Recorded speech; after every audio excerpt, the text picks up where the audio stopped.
보쌤의 거꾸로 한국사 시즌 3 그 55번째 시간입니다. 55번째. 이번 시간에도 아이캔노트로 녹화를 하고 있습니다. 좀 달라진 환경에 적응하시기 바랍니다. 이번 시간에는 대한민국 임시정부의 수립과 활동에 대해서 배워보도록 할 텐데요. 먼저 학습 목표를 살펴보자면 대한민국 임시정부 수립의 역사적 의미, 정부가 드디어 세워졌다. 그 의미를 말할 수 있어야 되겠고요. 우리 민족의 독립 의사를 하나로 모아서 독립운동을 이끌 수 있는 지도단체, 정부가 만들어졌다는데 큰 의미가 있겠고요. 그러면 이 대한민국 임시정부의 수립 과정은 어땠고 주로 어떤 활동들을 했는지 파악할 수 있어야 되겠습니다. 계속 볼까요? 3.1운동 직후에 국내 여러 지역에서 임시정부가 만들어집니다. 이제 드디어 독립을 하려는 우리 민족의 마음이 이렇게 모아졌으니 만들어보자 이거죠. 가장 먼저 나왔던 것은 노령 지역이죠. 바로 연해주 지역. 이쪽 지역에서는 초기에 그 독립운동의 메카가 바로 그 지역이었기 때문에 여기서 자연스럽게 막 바로바로 만들어지게 되는 겁니다. 대한국민의회가 출범을 하죠.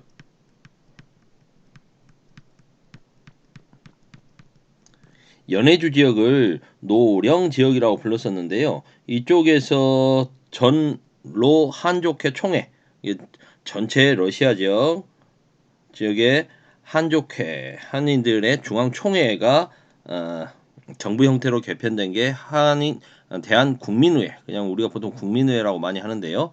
대한국민의회가 만들어지고요. 여기서는 이제 손병희 대통령의 손병희, 부통령의 이거 친일파였는데 박영효, 아마 상징적인 존재로 내세운 것 같아요. 그리고 국무총리의 이승만을 임명합니다. 그리고 상하이에 신한청년당 있었죠? 이 사람들이 중심이 돼가지고 대한민국 임시정부가 상하이에 만들어집니다. 4월달에, 여기는 좀 3월달에 만들어지고요. 그리고 국내에서는 한성정부가 만들어집니다. 서울이 한성이니까요. 상하이에 있었던 대한민국 임시정부는 대통령의 이승만, 그때는 대통령보다는 국무총리 제도였으니까 국무총리 이승만, 내무총장의 안창호, 군무총장의 이동희 등이 임명됐었고요. 그 다음에 국내에서 만들어졌던 것은 비밀리에 국내 13도 대표가 모여서 한성정부 수립을 선포했습니다. 여기서는 집정관 총재의 이승만, 국무총리 총재의 이동휘 등이 선임되었죠. 논의 끝에 이렇게 곳곳에 있으면 연해주 지역, 중국 관내 지역, 국내 지역 이렇게 있으면 제대로 되지 않는다. 우리 이렇게 통합해서 임시정부를 만들자라는 논의가 있었고 결국 9월에 네. 1919년 9월에 통합 임시정부가 상하이에 만들어집니다. 그리고 한성정부의 법통을 계승하고 한성정부의 법통을 계승했다는 것은 13도 대표들의 그런 의견 인정해주고 그 체제를 따르겠다는 거죠. 장소를 상하이에 두자. 그리고 러시아 지역, 연해주 지역에 있었던 대한국민의회와 그 상하이의 대한민국 임시정부가 여기에 합치자라고 해서 위치는 상하이에 두고요. 왜냐하면 외교 독립운동을 많이 펼치기 유리하고 그 다음에 조계지가 있어서 일본이 함부로 손을 못 댄다라는 게 있었습니다. 그리고 임시 대통령의 이승만, 국무총리의 이동휘를 선임합니다.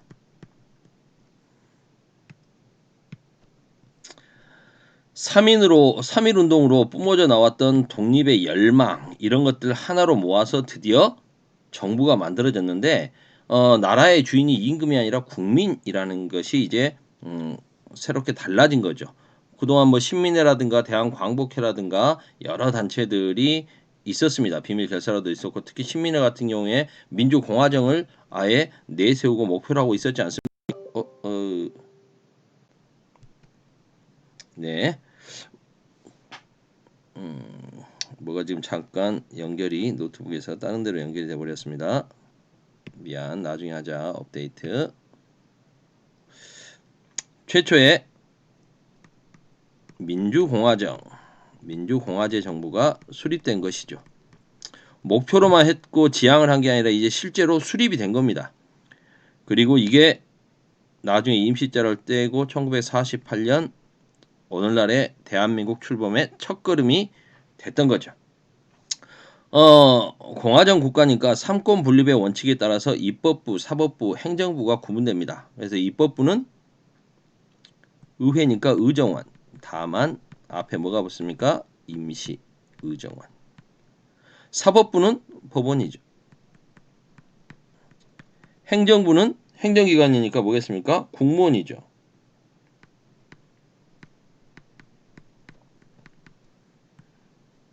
이렇게 해서 임시 의정원, 법원, 임시 국무원 등이 만들어지게 된다. 다양한 지역과 이념, 노선의 독립운동 세력이 다 참여했다. 이거 무슨 말이냐? 뭐 독립운동 지역이 지금 중국 관내 상하이 지역도 있고요. 만주에서 무장투쟁하던 세력도 있고요. 연해주의 세력들도 있지 않습니까? 미주 지역 그리고 국내 세력까지 다 참여했다는 것이고 이념 면에서는 지금 유행하기 시작한 사회주의, 당시 이동희가 만들었던 한인사회당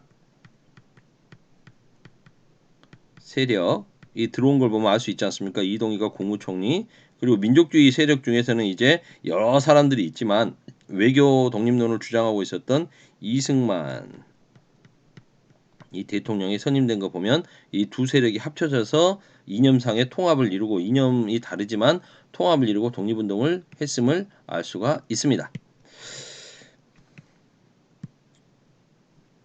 그 안에서는 이제 여러 가지 노선들이 있었는데요.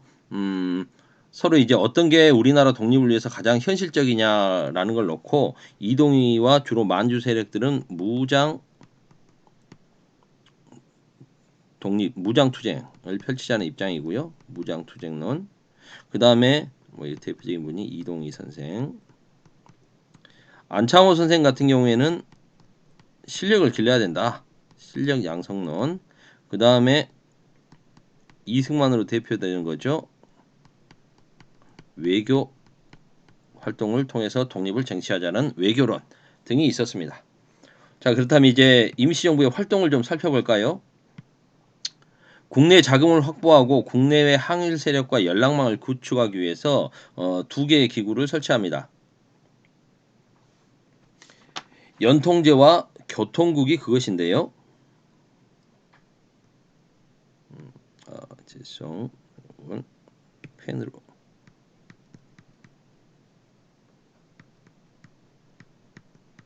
연통제를 두어서 연통제를 실시했다는 겁니다. 연통부를 설치하고 교통국을 설치합니다. 연통부는 비밀 행정 조직입니다. 그러니까 지금 임시자를 붙이고 있지만 정부기 때문에 밑에 이렇게 예하에 지방 행정부가 있어야 되겠죠. 그래서 만들어진 법, 제정된 법을 공문을 통해서 국내에 전파하기도 하고요. 재정을 확보하는 역할을 합니다. 연통부. 우리가 흔히 뭐 편지를 주고받는다, 연통한다라고 하죠. 연락해서 통한다. 그 다음 정보를 수집하고 자금 모집 활동을 주로 펼쳤던 교통국이라고 하는 정보국이라고 생각하시면 되겠습니다. 교통국을 두었습니다. 이 교통국은 단둥이라고 하는 곳, 단둥은 그 신의주 맞은편, 여기가 이렇게 우리나라가 있으면 여기가 신의주면 그 맞은편 안동, 중국 발음으로 단둥이죠. 이 단둥에 위치한 이륙양행이라고 하는 무역회사에 근거를 두고 활동했습니다. 이 이륙양행의 주인은 영국 사람, 정확하게 말하면 아일랜드 사람입니다. 아일랜드인이었던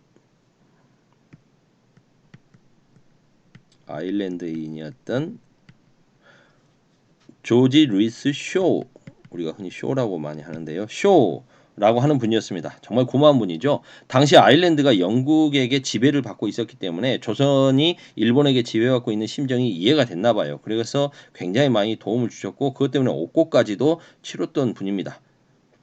저희를 많이 도와줬던 고마운 분. 그래서 우리나라에서는 이 건국 훈장도 드렸고요. 훈장도 소원을 했고, 그리고 여러분들 잘 보시면 뭐 이 보훈처에서 이달의 호국의 인물 또는 뭐 이달의 그 독립운동가 막 이런 거 할 때도 보면 나옵니다. 가끔 나오니까요. 한번 확인해 보시고. 그리고 이제 나중에 뭐 돈이 필요하니까요. 독립이 되고 나면 갚아주겠습니다라고 하면서 독립공채, 공채도 발행합니다. 나라가 돈이 없으면 공채를 발행하지 않습니까? 그렇게 해서 중국과 미주 지역에서 이 공채를 팔기도 하고요. 의연금 모금 활동을 펼치기도 합니다. 외교 독립론을 주장했던 이승만이 이제 대통령이 됐으니까 열강으로부터 우리의 독립을 승인받고 독립을 좀 지원을 받기 위해서 외교 활동에 주력을 합니다. 우리 임시정부를 승인해 주십시오. 그거죠. 그래서 파리 강화의 신한청년당에서 파리 강화의 대표로 보냈던 김규식 기억나시죠? 이분을 임시정부의 전권대사로 임명해서 활동을 하게 하고요. 그 다음에 미주 지역에는 구미위원회를 둡니다. 구미위원부였나 위원회였나? 아 그렇죠. 구미위원부를 둡니다. 결과적으로 중국 수넌 정부, 광둥 정부라고 하죠. 남쪽 지방의 중국 전체를 지배하고 있지는 못했습니다만 신해 혁명 이후에 중국도 좀 복잡해졌거든요.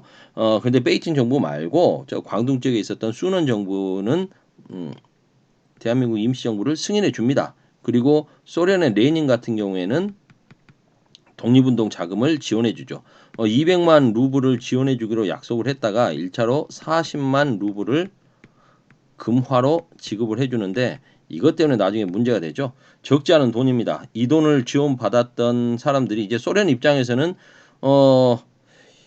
임시정부 안에 사회주의 진영과 민족주의 진영이 같이 있는데 자신들이 그 사회주의 진영을 좀 세력을 좀 확대하는 데 이용을 하고 싶었던 것도 있고요. 실질적으로 당시 소련이 적백 내전 황제를 아직도 따르는 백군과 소비에트를 지향하는 적군, 적의군과 백의군의 적백 내전 중이었기 때문에 여기서 이제 자신들이 조선인들을 지원한다라는 신호를 주면 연해주 지역의 많은 조선인들이 적군을 지원할 거 아닙니까? 적의군을 지원해서 백의군과 싸우려고 하겠죠. 실제로도 많은 연해주의 그 까레이스케 고려인이라고 나중에 불리는 사람들 있죠. 우리 동포들이 항일 빨치산 활동에 참여하게 됩니다. 소비에트를 지지하는 활동들을 펼치게 되는 거죠. 이것 때문에 나중에 갈등이 돼가지고 이동희가 임시정부에서 뭐 국무총리직을 사임하기도 합니다. 계속 볼게요. 무장 활동을 비롯한 다양한 독립 활동을 전개하다. 뭐 초기에 외교 독립론만 했다고 해서 비중을 거기에 두었다는 거지 독립전쟁을 안 한 게 아닙니다. 독립전쟁도 추구합니다. 만주에 직할부대를 두어서 광복군 사령부 그리고 광복군 총영을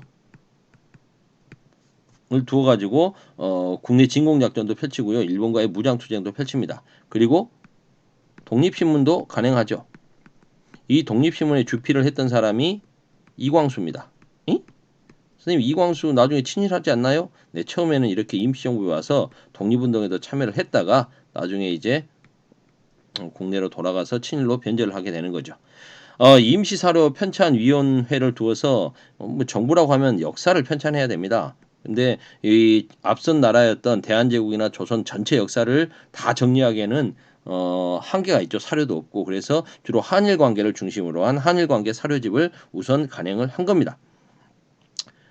그런데 일제에 의해서 1921년에 연통부가 들통나서 해체돼 버리고요. 조직이 와해되고 비밀스러운 정보 수집 기구였던 교통국마저도 1922년경에는 들통나서 조직이 와해됩니다. 그리고 외교 독립론은 별로 효과를 못 봤죠.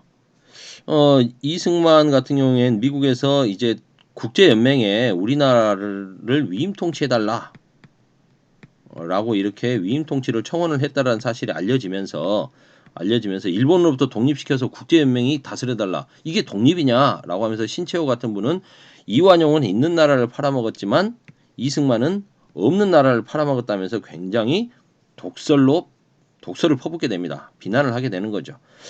그래서 무장투쟁론과 외교론의 갈등, 그리고 아까 레닌의 그 자금 지원 가지고 민족주의 계열과 사회주의 계열의 갈등, 이런 것들 때문에 우리 새로운 진로를 모색해 보자 해서 국민 대표 회의가 열리는 거죠. 국내의 독립운동 세력들이 모두 참여해 가지고 열리게 됩니다. 임시정부의 진로와 독립운동의 방향을 모색하는데, 여기서 이제 개조파와 창조파로 갈라져서 대립하게 됩니다. 개조파는 현재 임시정부 그대로 인정하고 좀만 고쳐서 쓰자라는 입장이고, 창조파는 아이고 이거 안 되겠다, 임시정부는 새롭게 다시 만들자라는 입장이죠. 물론 이 국민대표회의에 아예 참여하지 않고 고칠 필요도 없다, 그대로 유지하면 된다라고 하는 현상 유지파도 있었습니다. 쉽게 말해서 임시정부를 지키자라는 임정고수파죠. 요 세력의 대표적인 분이 이제 김구 같은 분입니다. 그래서 김구는 여기에 참석하지 않았죠. 이승만도 자기 대통령이니까 당연히 참석하지 않았겠고요. 결국 이러한 이 임시정부를 어떻게 하든 좀 새롭게 개선을 해보든지 바꾸든지 하자라는 진로 모색을 위한 국민대표회의는 끝내 결렬됩니다. 그러면서 임시정부는 침체를 겪게 되죠.